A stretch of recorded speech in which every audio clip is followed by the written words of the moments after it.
نحمدہ و نصلی علی رسولہ الکریم اما بعد۔ ترجمے والے قرآن پاک کا صفحہ نمبر 838، 23واں پارہ، سورہ صافات، دوسرا رکوع، آیت نمبر 66 تا 74۔ اعوذ باللہ من الشیطان الرجیم، بسم اللہ الرحمن الرحیم۔ فَإِنَّهُمْ لَآكِلُونَ مِنْهَا فَمَالِئُونَ مِنْهَا الْبُطُونَ ثُمَّ إِنَّ لَهُمْ عَلَيْهَا لَشَوْبًا مِّنْ حَمِيمٍ ثُمَّ إِنَّ مَرْجِعَهُمْ لَإِلَى الْجَحِيمِ إِنَّهُمْ أَلْفَوْا آبَاءَهُمْ ضَالِّينَ فَهُمْ عَلَى آثَارِهِمْ يُهْرَعُونَ وَلَقَدْ ضَلَّ قَبْلَهُمْ أَكْثَرُ الْأَوَّلِينَ وَلَقَدْ أَرْسَلْنَا فِيهِمْ مُنذِرِينَ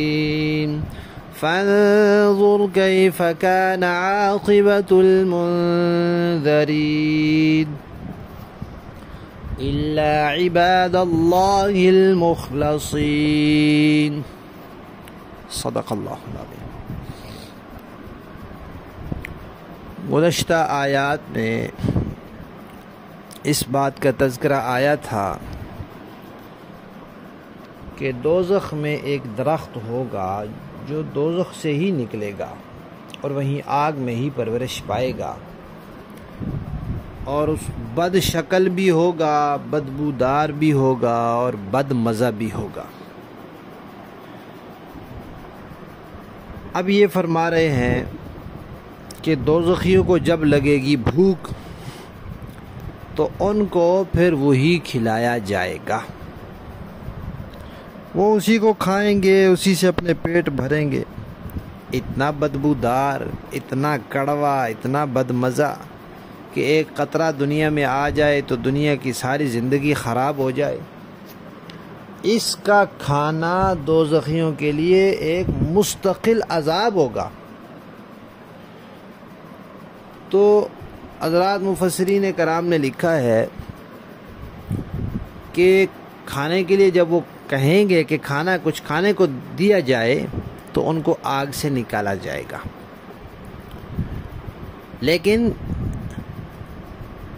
کھانے کو جو دیا جا رہا ہوگا وہ اس عذاب میں مبتلا ہو جائیں گے، اس سے فارغ ہوں گے تو دوبارہ آگ میں جھونک دیا جائے گا۔ اس کے لیے مثال دی ہے کہ جیسے جیل کے اندر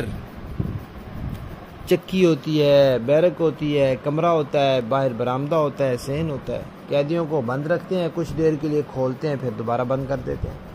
تو جس کو کھولا جا رہا ہوتا ہے وہ بھی کوئی جیل سے باہر نہیں گیا ہوتا، رہا نہیں ہو گیا ہوتا، اس کی کوئی قید ختم نہیں ہو گئی ہوتی۔ اسی طرح ان کو قیدیوں والی وین میں بٹھا کے تو عدالت لے جایا جاتا ہے، اس طرح اس کی کوئی قید ختم نہیں ہو جاتی۔ تو کافر دوزخ سے نکلے گا نہیں، بس وہ آگ سے ہٹایا جائے گا، اس کو اس عذاب میں، یہ زقوم کھانے کے عذاب میں مبتلا کیا جائے گا، اور پھر دوبارہ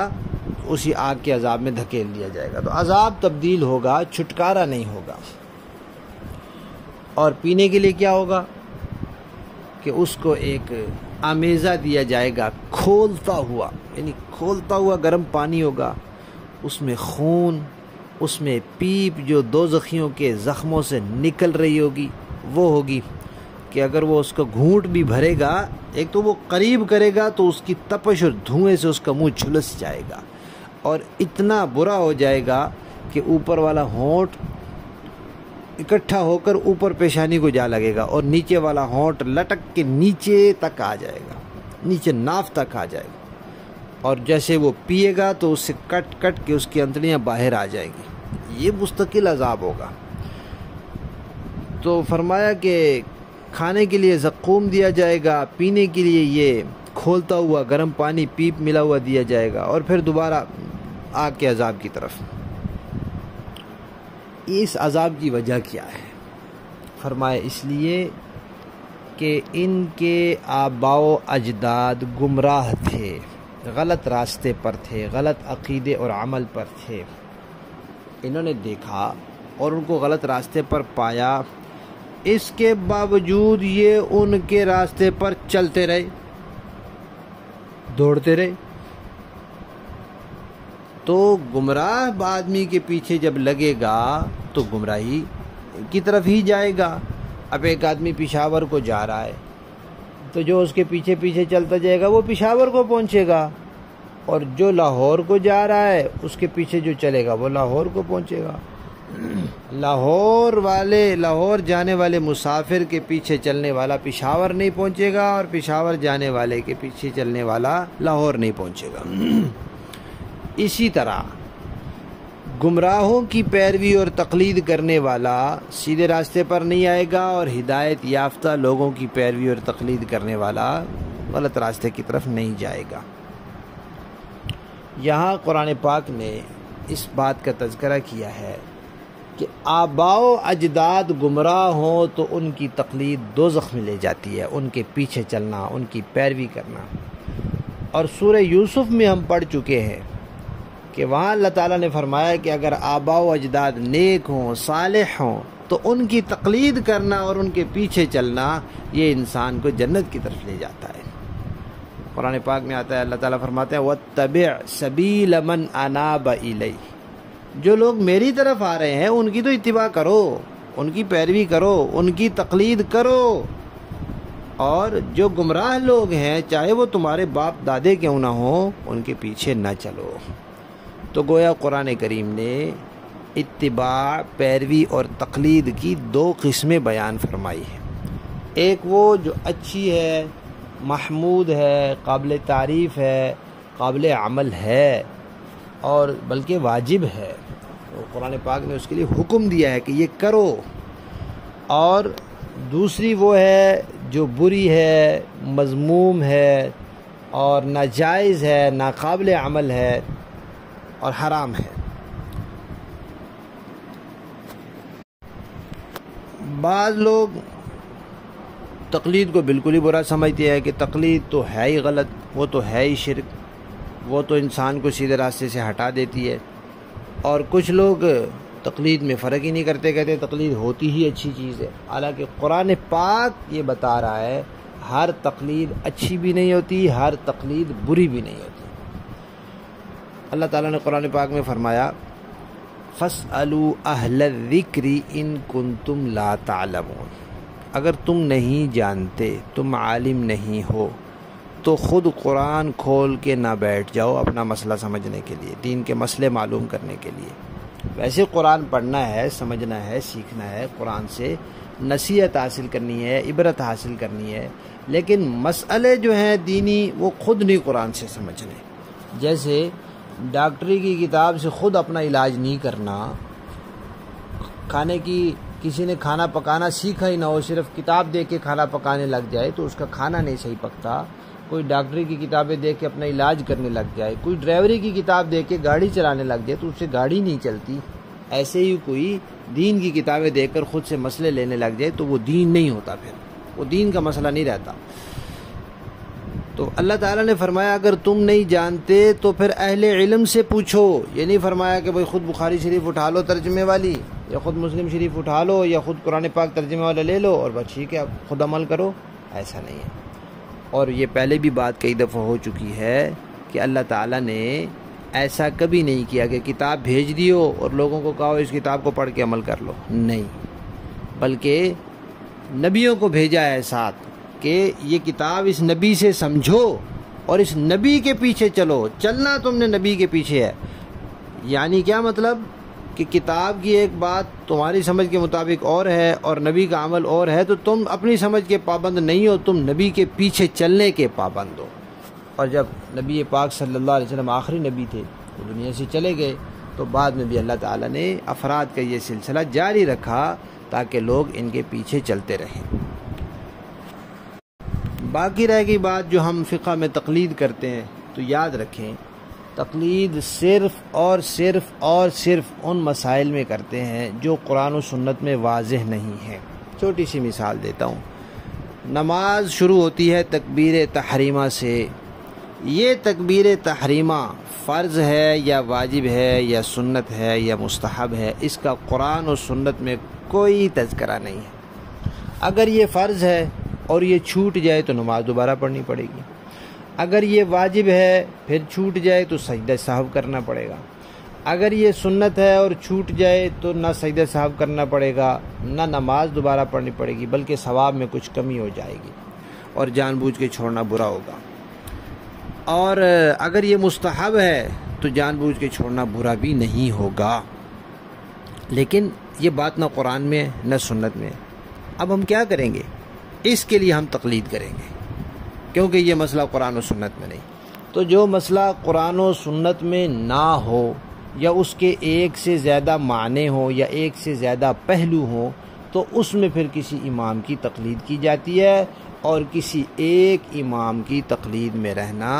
یہ واجب ہے۔ جو ایسا نہیں کرتا وہ واجب کا تارک ہوتا ہے، اس کو پھر شیطان اپنی خواہش کے پیچھے چلا دیتا ہے، کیونکہ مسئلہ کہیں نہ کہیں سے تو اس نے لینا ہے، تو وہ پھر ائمہ کرام کو، امام ابو حنیفہ اور امام مالک کو چھوڑ کر پھر وہ اپنی مرضی کے پیچھے چلنے لگ جاتا ہے، اور بالآخر شیطان اس کو گمراہی کے اڈے پر پہنچا کر ہی چھوڑتا ہے۔ تو یہاں اللہ تعالیٰ نے ایک تو فرمایا کہ بھئی انہوں نے اپنے باپ دادوں کو غلط راستے پر پایا، پھر بھی ان کے پیچھے چلتے رہے، تو ان سے پہلے بھی لوگ اسی طرح گمراہ ہوئے۔ جب گمراہی لوگوں میں آئی تو پھر ہم نے ان لوگوں کے اندر ڈرانے والوں کو بھیجا کہ ان کو ڈر سناؤ، اور جن لوگوں کو ڈرایا گیا اور وہ باز نہیں آئے تو پھر ان کا انجام بھی دیکھ لو کیسے ہوا۔ ہاں، جو اللہ کے نیک بندے ہیں، جو ڈرانے والوں کی بات سن کر ڈر گئے اور پھر ان ڈرانے والوں کی اتباع اور تقلید میں لگ گئے اور نیک لوگوں کی پیروی میں لگ گئے، تو پھر ان کا یہ انجام نہیں ہے، ان کا اچھا انجام ہے۔ لفظی معنی دیکھیے، فَإِنَّهُمْ، بے شک وہ دوزخی، لَآكِلُونَ، کھانے والے ہیں، مِنْهَا، اس زقوم کے درخت سے، فَمَالِئُونَ، پس وہ بھرنے والے ہیں، مِنْهَا، اس سے، البطون، پیٹوں کو، ثم پھر، ان، یقیناً، لہم، ان کے لیے، علیہا، اس پر کیا ہوگا، لشوبن، ایک آمیزہ ہوگا، من حمیم، کھولتے ہوئے پانی سے، ثم پھر، ان مرجعہم، ان کا لوٹنا ہوگا، الی الجحیم، دوزخ کی طرف، یعنی پھر آگ کے عذاب میں، ایک عذاب سے دوسرے عذاب میں۔ انہم، بے شک انہوں نے، الفو، پایا، آباءہم، اپنے باپ دادوں کو، ضالین، گمراہ، فہم، پھر بھی وہ لوگ، علی آثارہم، اپنے باپ دادوں کے نقش قدم پر، یہرعون، دوڑ دوڑ کر جاتے تھے، لپک لپک کے جاتے تھے، وَلَقَدْ ضَلَّ، اور پکی بات ہے کہ گمراہ ہوئے، قبلہم، ان سے پہلے، اکثر الاولین، پہلے لوگوں میں سے بھی بہت سے لوگ، اکثر لوگ، وَلَقَدْ أَرْسَلْنَا، اور پکی بات ہے کہ ہم نے بھیجا، فیہم، ان میں، منذرین، ڈرانے والوں کو، یعنی پیغمبروں کو، فانظر، پھر دیکھ لے اے انسان، کیف کان، کیسا ہوا، عاقبت، انجام، المنذرین، ان لوگوں کا جن کو ڈرایا گیا اور انہوں نے نہیں مانا، الا، مگر، عباد اللہ، اللہ کے بندے،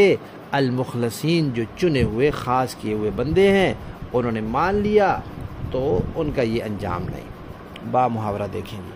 فَإِنَّهُمْ لَآكِلُونَ مِنْهَا فَمَالِئُونَ مِنْهَا الْبُطُونَ، چنانچہ دوزخی لوگ اسی میں سے خوراک حاصل کریں گے اور اسی سے پیٹ بھریں گے، ثُمَّ إِنَّ لَهُمْ عَلَيْهَا لَشَوْبًا مِّنْ حَمِيمٍ، پھر انہیں اس کے اوپر سے کھولتے ہوئے پانی کا آمیزہ ملے گا، ثم ان مرجعهم لإلى الجحیم، پھر وہ لوٹیں گے تو اسی دوزخ کی طرف لوٹیں گے۔ انہم الفوا آباءہم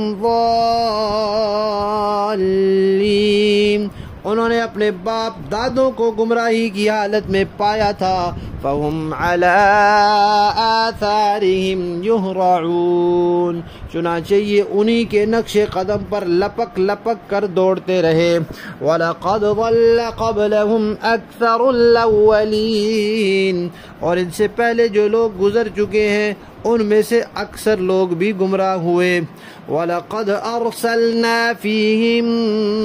مُنذِرِينَ، اور حقیقت یہ ہے کہ ہم نے ان کے درمیان خبردار کرنے والے یعنی پیغمبر بھیجے تھے۔ فَانظُرْ كَيْفَ كَانَ عَاقِبَةُ الْمُنذَرِينَ، اب دیکھ لو کہ جن کو خبردار کیا گیا تھا ان کا انجام کیسا ہوا۔ الا عباد اللہ المخلصین، البتہ جو اللہ کے برگزیدہ بندے تھے وہ محفوظ رہے۔ صدق اللہ۔